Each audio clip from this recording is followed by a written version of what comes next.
personnes font l'amalgame et d'ailleurs, il y a un abus de langage sur le sujet. Et une fois que tu comprends ça, tu comprends mieux la reprise d'entreprise sans apport. Quand on parle de rachat d'entreprise, en fin de compte, c'est un abus de langage. On ne rachète pas une entreprise. On rachète soit des actions d'une entreprise, soit des parts sociales. Alors, la différence entre les deux, c'est que les actions, c'est quand il s'agit du rachat d'une SAS et les parts sociales, c'est quand il va s'agir du rachat d'une SARL.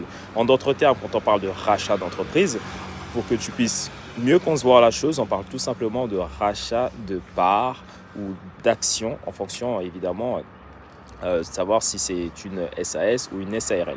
Ça, c'est le premier point.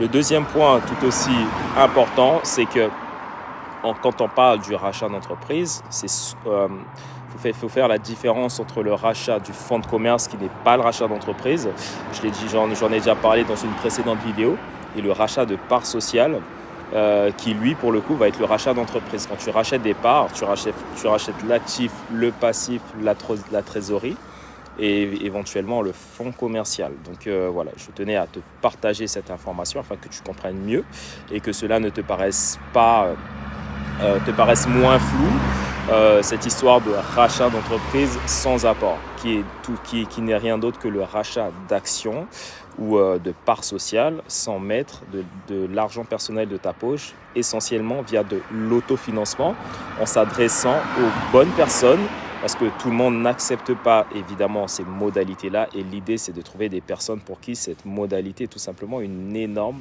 valeur rajoutée. Je te remercie, n'hésite pas à liker, commenter puis partager, et surtout n'hésite pas à m'écrire en privé.